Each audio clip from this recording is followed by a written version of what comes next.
Everyone, আমরা আজকে যাচ্ছি মেলায়। আমাদের এখানে চণ্ডী মেলা খুব বড় করে হয়, বিখ্যাত। এই যে আমরা সবাই রেডি হয়ে গেছি, আমার বৌদি, আমি, মা, আরেকজন আসবে, বৌদির মা আসবে ওদিক থেকে, আর আমার ভাইপো বেরিয়ে গেছে। তো যেতে যেতে দেখাবো আমরা মেলায় কি খাই না খাই, কি ঘুরি।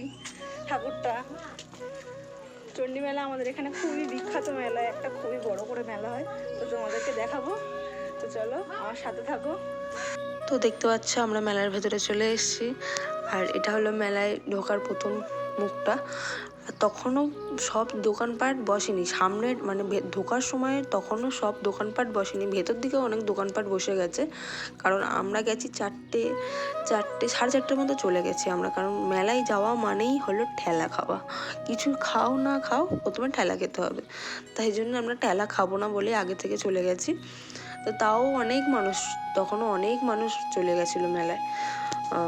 তখন সন্ধে হচ্ছে, কারণ শীতের দিন তো তাড়াতাড়ি সন্ধে হয়ে যায়। তাই জন্য আমরা তাড়াতাড়ি মেলায় চলে গেছিলাম, তাড়াতাড়ি আবার বাড়ি চলে আসবো বলে। তো এখানে প্রচুর দোকানপাট,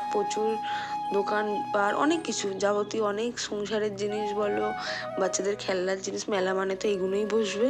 প্রচুর খাওয়ার দোকান, প্রচুর জিনিস বসেছিল।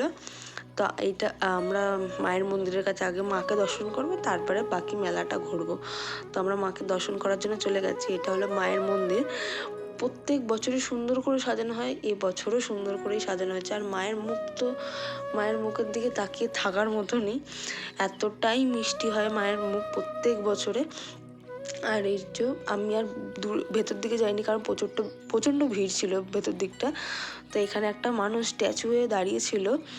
তো পেটের দাহে মানুষ কত কিছু যে করতেই পারে, মানুষটার চোখ দিয়ে জল পড়ছিল, খুব খারাপ লাগছিলো দেখে। অনেক মানুষ টাকা পয়সা দিচ্ছিল, যার যেমন সামর্থ্য আছে দিচ্ছিল। এখানে আমরা ফুচকা খেতে চলে এসেছি। মেলায় যাওয়া মানে ফুচকা ঘুগনি তো মাস্ট, তারপরে অন্য কিছু খাবার আছে। তো আমরা ফুচকা ঘুগনিটা খেয়ে আর লাস্সি খেয়ে বাড়ি চলে এসেছিলাম ওখান থেকে। এই যে ফুচকা নিয়ে নিয়েছি, সবাইকে বাটি ধরে আগে দাঁড় করে দিয়েছিলো, তারপরে ফুচকা দিয়েছে, তারপর ঘুগনি খেতে চলে এসেছি। মেলা আবার ঘুরে তারপর ওই ভিডিওগুলো আর নেওয়া হয়নি। টুকটাক কেনাকাটিও করেছিলাম, বেশি তো আমার ভাইপোই কিনে নিয়েছিলো। ও খেলনা কেনার জন্যই গেছে। মেলায় কোনো দিন গেলেই কিছু খায় না, শুধু একটু লাস্সি ফাস্সি বা আইসক্রিম এগুলোই খায়। এই যে চকলেট লস্যি খাচ্ছে, আর আমরা মশলা লস্যি খাচ্ছি। ওকে বলছি লাস্সিটা কেমন হয়েছে, ও বলছে ভালো। আর যে আমাকে একটু দে, বলছে শেষ হয়ে গেছে তো। মানে ও খেয়ে নিয়েছে। আমরা ওদিক মানে লাস্সির দোকানের পাশে কানের দোকান বসেছিলো, আমরা কানের দেখছিলাম, ততক্ষণে লাস্সি খাওয়া হয়ে গেছে। আর ওদিকে মশলা লস্যি বসেছিলো, তাই ওটা আমরা নিয়ে নিলাম, নিয়ে আমরাও খেতে খেতে একটু তোমাদের দেখিয়ে দিলাম। আর আমার ভিডিওটা যদি তোমাদের ভালো লাগে, ভিডিও, কমেন্ট, লাইক, সাবস্ক্রাইব, এটা আমার প্রথম ভিডিও, কেমন হচ্ছে অবশ্যই জানাবে। আমার পাশে থেকে একটু আমার চ্যানেলটাকে একটু সাপোর্ট করো।